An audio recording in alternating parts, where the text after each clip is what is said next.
The discipline is if you start thinking about exit planning as good business strategy, that's the forced discipline. Look ahead out into the horizon to where you actually want to end up. Welcome to Get Unstuck and On Target, the weekly podcast that offers senior leaders insights and strategies to not only lead with confidence and vision, but also to achieve groundbreaking results. I'm your host, Mike O'Neill. I coach top-level executives on the power of ethical leadership to forge teams to be as united as they are effective. In each episode, join me for insightful conversations with leaders just like you, providing practical advice to help you get unstuck and propel you and your company forward. Let's get started.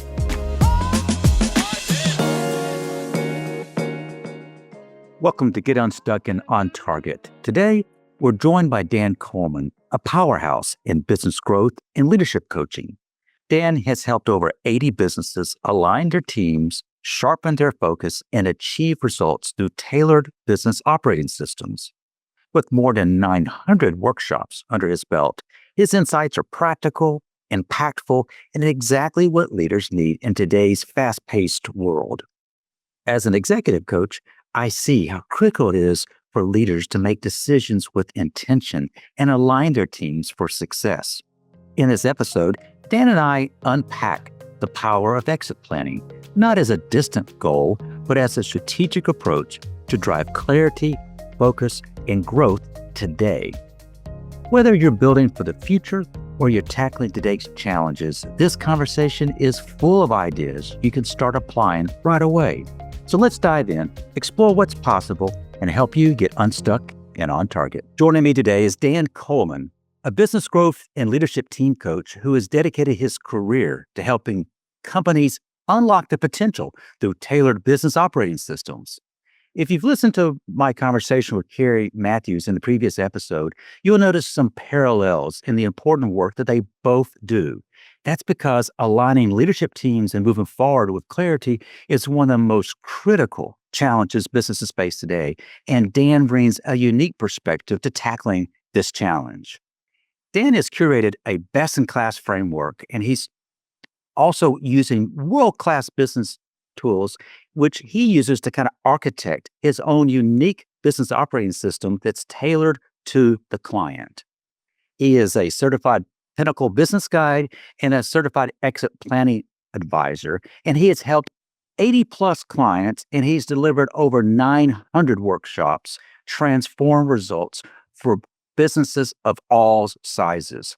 Specifically, I'd like to spend time with Dan today getting his thoughts on why exit planning is good business strategy. Dan, welcome. Hey, Mike. Nice to be here. Thanks for having me. Dan, you have impressive credentials. If I understand what you do for your clients, there are a number of things we could talk about. I introduced this idea of exit planning, why exit planning is good business strategy. Let's start there. Why do you feel that's such an important topic? So we don't have 3 hours, do we, Mike? I'm afraid not. Okay. So I think it's an important topic because I've seen so many business owners wait until it's too late or too far down the path when they finally switch the light on and say, I want to sell my business. What do I need to do for exit planning? Here's the thing. The pro tip is the working with a coach or working with a consultant or working with somebody else. If you use exit planning as a bit of the North Star, you're going to be working on the right things in the beginning anyway. So anytime I speak with a new company owner or a new leadership team member, the conversation always comes up that I truly believe that when you go into improving your business and you really want to start moving the needle, if you start with the end in mind, you'll make better decisions today. For those who are watching, they're seeing me nodding. That would be a Stephen Covey concept. If you begin with the end in mind, and the end in mind for a business founder, they probably don't think that. They just figure they're going to be in the business forever. Yeah. Yeah, yes, and Mike, 9 out of 10 times I meet a business owner, the experience they're having is they're running their business, they're in the business, in the business, and they're not, strategically working on the business. A lot of times they don't know how, they don't have the right team, they don't have a self-managing company. The company depends on them, on their, skin and bones to show up into the business every day just to keep the trains running on time type of thing. And so their heads are down, watching their feet run faster. And at some point in the game, the discipline is, if you start thinking about exit planning as good business strategy, that's the forced discipline to get your eyeballs, if you will, off your feet that are running fast and look ahead out into the horizon to where you actually want to end up. So it is a forced discipline, and it will help you to make better decisions today. So if you're going to force that discipline in place, and you're challenging listeners to this episode to say, be thinking with the end in mind. Sure. Is there a general rule that you have found? How soon should ideally a business owner begin thinking about exit strategy? Well, if they didn't start it last year, they should start it today. Okay. Now, here's the thing about business strategy as well, the way I like to approach it, exit planning as business strategy. It doesn't matter if you want to sell your business or not. Still think about exit planning as part of your business strategy today. And the way I go about that is, imagine, paint a 3-year, I lean on Cameron Herold's book, Vivid Vision. I have a process that's pseudo type of that process. Like, what is your 3-year vision for your life as supported by your business? Too many people live their lives backwards. What is the business as supported by your life? So what kind of life do you want 3 years from now? And how can your business support that? And if you can get a 3-year vivid vision on the board that describes really, really what you want your life to look like, but also what your business needs to look like to support that, then that's a good place to start, because you begin with that end in mind.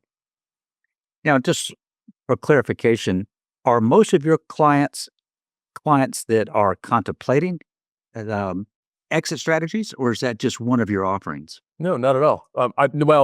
It's always baked into all of my engagements, whether they formally want to talk about exit planning or not. It's the way I approach it, because, Mike, I've got some long-term clients. I've got clients I've been with for 7 or 8 years.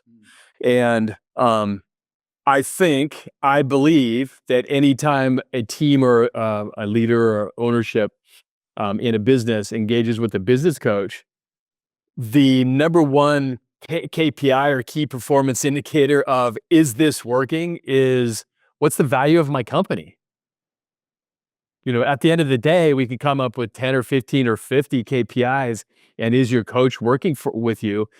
Or is it working, engaging with that person? But at the end of the day, if the value of your company is not going up when you engage with somebody, then I would question that approach. So that's how I approach it. So sometimes we don't actually do valuations in the beginning and valuations 3 years or 4 years downstream, but it is my model about how I help companies, do better and increase their value. And I do believe, Mike, companies or coaches, and this isn't about coaching per se, but the best coaches, I believe, have a model, they have a process, and they have the business tools to support all of it. And my model is in value creation. And the way we approach that is in something called the 4 C's, the 4 intangible capitals. I borrowed that from the Exit Planning Institute, like you and I talked about a little bit offline. Yes. Exit Planning Institute is a fantastic organization. I've been certified as a certified exit planning advisor, and I just love their model. I've been through a few different models as a business coach, and these days I'm leaning on the 4 C's because it captures everything. It captures all the potential that I get to bring to the table in working with new companies. I want to come to the 4 C's in just a moment. I'd love to pick up on something you just shared, and that is, you have clients that oftentimes are long-term relationships. You referenced one that was like a 7-year relationship. That's right. What do your clients gain by working with you for that length of time? What is it about you that has led them to continue to engage you for as long as they have? Such a great question. So I believe every team does better with a coach. You think about every professional team, high school team in sports, there's a coach, and the coach is there to help the team play better. And if you conceptually believe in that concept, then if you're a company owner, seek out the right coach that can help you achieve your vision and help you extract the value out of your company if that's what you want to do. So it's really simple to me. I am always leveling up my game. I don't believe in, for instance, a business operating system in a box. I don't believe in a one size fits all approach. I believe in a very tailored, bespoke approach to business coaching. Now, the concept of business operating systems, I think, is very in vogue over the last few years, and there's a bunch of authors and coaching communities out there that they say, "Hey, we'll help you do a business operating system."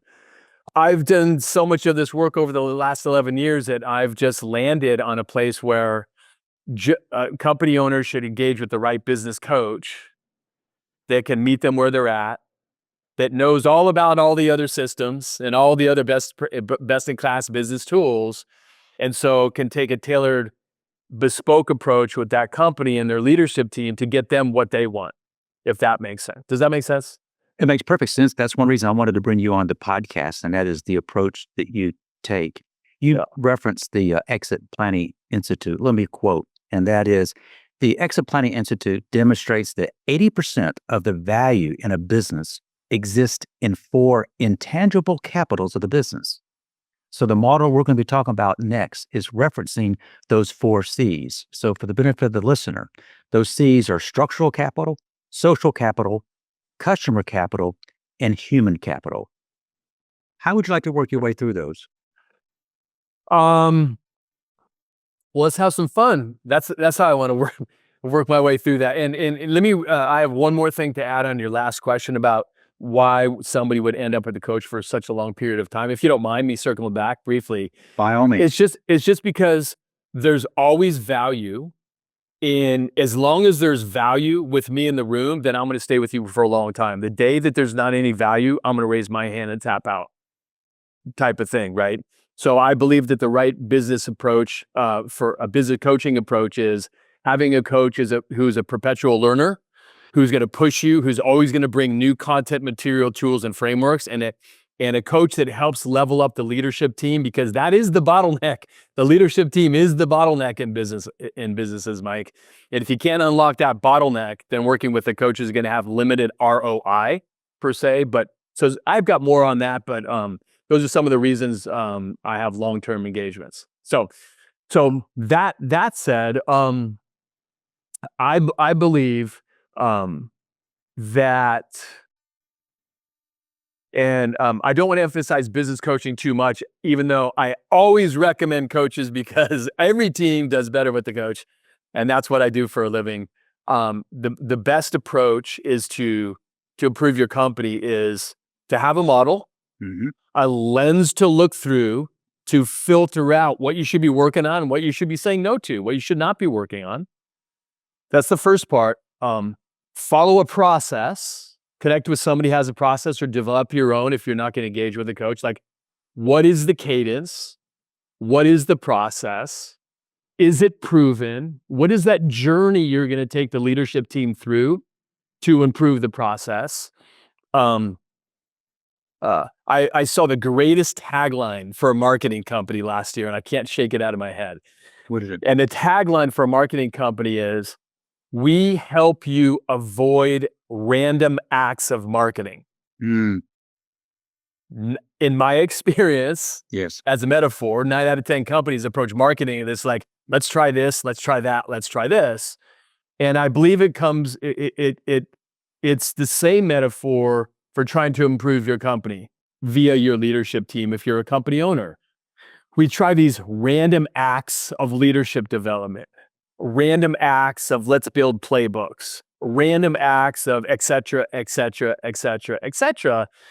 And that's not efficient. That's not optimized. That's not best in class. So owners and leadership teams, it is my opinion through all, 900 full day sessions is have a process, develop a process about how over time you're going to go about improving your company. So a business, you have to have a model, my opinion, a process to follow the journey you're going to take your leadership team through, and an infinite business toolbox full of the right best-in-class business tools, techniques, and frameworks. Not finite, not limited. I'll quote Simon Sinek, where business is an infinite game. It's not, hey, it's nine innings and we're done. It's let's keep playing this game and find success year over year over year in an infinite way. It's an infinite game of business. And so your business toolbox should be infinite as well. It's not static. It should be dynamic and it should be bespoke because every company is different. Yeah, I love what you've shared thus far because it all kind of ties together. That is, business, if you think of it as being infinite, I get that. A constant evolution, both the business, the processes, the tools, the coach that you're using, hopefully is bringing to the table new skills, learning and growing. But you mentioned the framework of if a business is not operating with the end in mind, that is, what do you really want to do with that? You've given us several ways of kind of looking at owning and or running a business that I think is fresh. What I also am picking up on is that you don't walk in with one size fits all. That's right. 100%. And beginning with the end in mind is not just for the owner. It's not just for the leadership team. It's for the entire organization, Mike. It's really getting all of those arrows pointing in the same direction. So it's directional in nature. We are going here. I do believe that one of a leader's most important job is to share the vision, share the vision, share the vision, share the vision. And by the time you get to 7 times, your people will hear it for the first time. So beginning with the end in mind is directional. And if you get a shared vision in a document, one of the things that I do that's really fun for all of my clients is we create movie posters. Well, Mike, what's the intention of a movie poster? I guess to attract you to the movie and give you a little bit of a sense of what is coming. Perfect. And invite you into the story, right? Yep. And so my process when we create 3-year vivid visions is we create a draft of it offline with just the owner. We present it to the leadership team in a workshop and get their buy-in and engagement and have them put their fingerprints on it, with some adjustments. And then we roll it out company-wide. And literally, Mike, we print movie posters. I love it. That are designed, they're visually interesting. 65% of people are visual learners, and we invite them into the story to get them engaged. And by the way, our people problems are always our people problems with engagement and retention. Well, you might want to start with the 3-year vivid vision movie poster that engages these people. Your retention will tend to go up. All right, for those who are watching, I leaned in on 2 things. One, you said something earlier about the criticality of your leadership team and how strong that bench is. And then you've talked about the criticality of employee engagement and making sure that all, not just the leadership team, all employees have a clear understanding what that vision is. And I love the way that you were able to visually capture that in a way that draws them in to that process. That's right. Dan, yeah. Go ahead. Go ahead. I would love to go back if you don't mind, so I don't lose that idea of these 4 C's. How do we overlay this model of 4 C's to this conversation? Sure. So models are lenses about what to focus on. Okay. Number 1. And these 4 C's, they're called the intangible capitals. I'm borrowing this from the Exit Planning Institute. I previously, in the last 11 years, embraced 2 other models. One was in a different system, and then one was from a coaching community that I was in.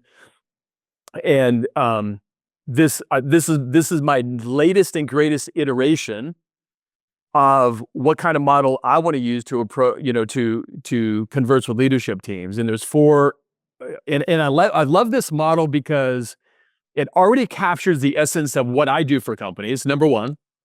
And number two, Exit Planning Institute is based in research. So there's tangible backings on surveys and data and research to support this version of the model that I've embraced in the last 12 months. And those 4 C's are structural capital, social capital, customer capital, and human capital, for anybody that might be taking notes. And by the way, Mike, if you want me to, I can provide a PDF to you for anybody that's interested, or they could email me and I can send them out some content on this as well. That'd be fantastic. Thank you. Of course. Of course. And we could talk about the 4 C's, the individuals, if you like, for a few minutes. Well, let me ask this. Of those 4, let's zero in. When you're working with clients, and I see the criticality of all 4, which of these 4 do you find that the companies struggle with most? Great question. I thought you were going to ask me which one's most important. And I've had a lot of conversations around that. The one, as a general rule,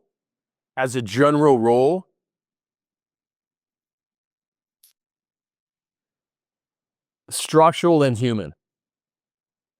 So we have two-way tie between structural and human. And in terms of what I'm looking at, those are the 2 ends. Those are literally the bookends of the model. It's the first and the last one. What is it about the structural capital that organizations tend to struggle with? They don't have the human capital to execute on it. Oh, that's cop out. Okay. All right. So this is a little bit of a chicken and the egg. So you probably know my bias. The human capital is the one that I've probably keyed in most. So you're saying that they don't have the structural capital because they don't have the right capital in place to do that. What are you kind of advising your clients? How do they go about building the best human capital to go address the structural capital, to go execute to this plan? Sure. So human capital is all about the people. It's all about the talent. It's all about the leadership, from how you recruit, how you train, how you onboard, how you retain, how you keep them long-term, how you level them up, how you build leaders. I like to think that one of my differentiators as a business coach is the leaders get better in the room with me. I intentionally build leaders in the room because the leadership team is the bottleneck. Like, we could do all the work in the world, but if this stuff doesn't get pushed out company-wide via the leadership team, via that human capital, the ROI is going to be limited. It's going to be choked out a little bit, right? So the human capital it's wide and deep, right? It's the talent you have in your company, and this literally has a direct tie into the value of your business. When your business gets valued, whether or not you want to sell, if you're considering exiting, whoever's going to look at it is going to look at your human capital. They're going to look at your talent. And if it's weak, you will get a lower valuation. If it's strong, you will get a higher valuation. And there's a critical reason for that. How dependent, whoever's going to perhaps, buy your company, or if you're considering exiting, if your company is too dependent on you, the owner, it may not be sellable at all, to be honest with you. It may not be transferable at all. It just frankly may be too risky. But if you have good talent, starting with your leadership team, then the company by default, I hope, relies less on you. And it can rely on the talent that you have. Do you have true leaders? Or do you have just a bunch of technicians that are trying to evolve into be a leader? If that makes sense. So human capital is critical to getting anything done at a high level, best in class level. And one more point of context for you, Mike. In terms of exit planning as good business strategy, this conversation doesn't have to be about exit planning at all. Just use it as a tool. Yes. How it's directional, right? And so at some point in the game, even though 80% of a business owner's wealth is locked in their business, I'm going to say that again, 80% of a business owner's wealth is locked in their business, and 80% of the time they can't get it out. And a lot of times it's because the human capital is weak. They can't access the value of their company if they ever want to decide to sell. because it's locked, partially because of human capital is weak. You could have gone multiple directions. I'm obviously smiling because you did choose that. That in large part is why I named my business Bench Builders. And that is, if you're not prepared to effectively build the bench of your employees and leadership, you're not going to go where you want to go. That's right. That's right. Dan, you've been doing this for a long time. You have used, I had used the word curated in introducing you. You've kind of drawn from a variety of sources. I'll repeat something I said a moment ago. One thing that attracted me to you as a podcast guest is someone who says, your situation is unique. And it sounds as if what you do is you might borrow freely from these different things if it speaks to their unique need. That's right. And so I think that is a differentiator for you. And that's why I want to kind of punctuate that. What else would you like to share that we haven't covered that you think is important that we put on the table? Well, I think owners and leadership teams should, I want to reemphasize, have a model, figure out a process, a long-term process to follow, have access to the right business tools, and I'm going to punch some people in the nose metaphorically. Don't do it yourself. Just don't do it yourself. Connect with the right person to help you shepherd you through this, because the ROI will be 100x.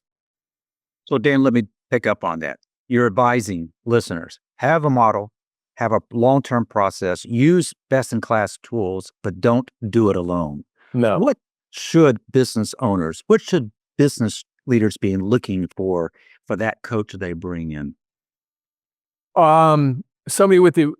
Great question. So somebody with the experience to help them achieve their vision, somebody that has great references and testimonials and they don't shy away from that, right? Mm-hmm. Somebody that has a model, a process, and an infinite set of tools.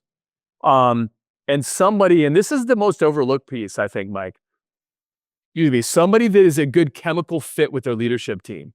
Mm. Somebody that has like on the same wavelength, but a little higher. Somebody that has a great value proposition. Somebody that has a great brand promise. Like my brand promise is, for all my owners and leadership teams, I literally say, my brand promise is, I promise that you'll own a piece of real estate in my head. I promise to pivot when needed, push harder than what is expected, and together help you level up your company. That's my brand promise. And that speaks to, I'm a relationship guy, not a transactional guy. I literally tell people, if you want a transactional guy, I'm not your guy. If you want a relationship that might go long-term and you have access to me at all times, I might be your guy. Let's talk. So I'm giving you a dose of the energetic fit with the leader and the leadership team. Yeah. I was watching you when you described you want to pick someone to come in your organization who is on the same level, if you would, but a little bit higher. Yeah. I'd love that comparison. And what you offer your clients, they are getting a piece of the real estate in your brain. How did you phrase that?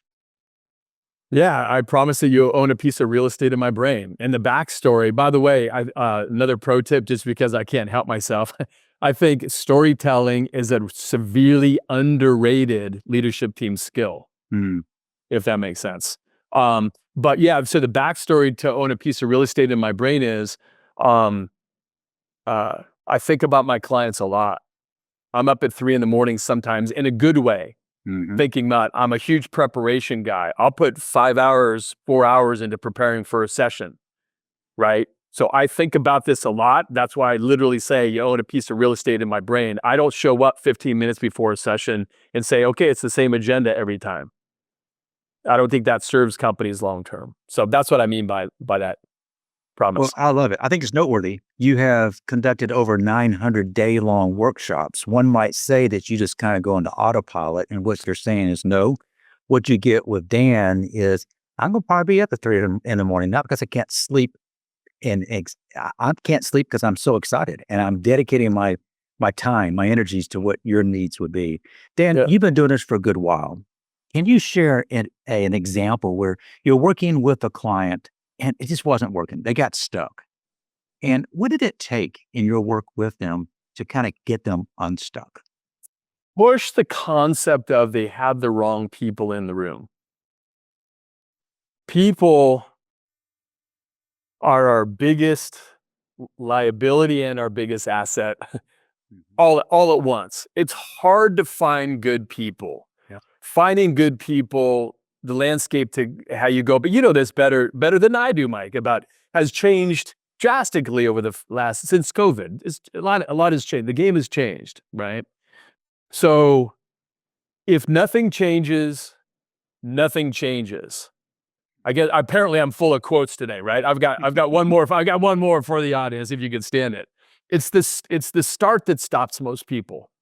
So literally the start that stops most people. And this is with leadership teams. And it's funny how there seems to always be one person on a leadership team. There's an Alex, there's a Deborah, there's always one person, in the company that is always the problem long term. And and with the CEO offline, I'm like, is today the day? Are we going to take action? So the short of it is, Mike, it's the people. You have to get unstuck about how you develop literally an obsession around right people in the right seats, starting with the leadership team. It's my number one tip. That's a great tip. Would that be what you would want to be kind of a closing thought or takeaway for us? And if not, what would it be? Could I share two? Please. I've been asked dozens of times over the years, like, with all the companies that do the best, what's the common denominator? And it's obsessing over the right people in the right seats. Obsessing over the right people in the right seats. So I think that's the first thing I would like to leave your listeners with. The second thing is get a coach. I don't care if you're a big company, a small company. My smallest company is $4 million, right? My biggest company is $380 million and everything in between, right? Mm-hmm. Get a coach, because the investment into the right coach to help you do the right things, but also help you not do the wrong things, is literally a no-brainer. Find the right coach, get them on the team. Doesn't matter what they look like, and just go after it. Just go. Those are my two. I think those are excellent. Dan, before we close, here's something for the listeners to reflect on. And I think it dovetails with this conversation very nicely. And that is your leadership team moving forward with clarity and alignment? Or are gaps in development holding your business back? Leadership isn't just about solving the immediate problems. It's about empowering your team with the skills and systems they need to drive sustainable growth. At Bench Builders, we specialize in helping businesses unlock their leadership potential. So I invite you, visit bench-builders.com to learn how we can support your team's growth. Dan, thank you so much for sharing your expertise. For listeners who want to connect with you or learn more about your work, what's the best way for them to reach out? Yeah, and so one last little, I'm gonna slide one more tidbit in here for Bench Builders. I really lean on, I have an image, it's a piece of art that says, what got you here may not get you there. Same with your people. The people that got you here may not get you there. So call Bench Builders for that. So you can email me, Dan, at dancolemancoach.com. My website is dancolemancoach.com. You can find my LinkedIn there as well, everything you need to know to get a hold of me. My assistant's name is Cassie, Cassie. Feel free to email Cassie at dancolemancoach.com. And I'm happy to send you a PDF overview of why it's important to have a coach, model, process, tool, system, etc. Excellent. Simple. Dan, thank you. And I also want to thank all of our subscribers for joining in. And I hope today's conversation with Dan has inspired new ideas to help you get unstuck and on target. Thank you for joining us for this episode of Get Unstuck and On Target. I hope you've gained insights to help you lead with confidence and drive your organization forward. Remember, at Bench Builders, we're committed to your success, your leadership excellence, and your strategic growth. If you've enjoyed our conversation today, please leave a review, rate, and subscribe to keep up with our latest episodes. This show really grows when listeners like you share it with others. Who do you know who needs to hear what we talked about today? Until next time, I encourage you to stay focused on the target and continue to break new ground on your leadership path.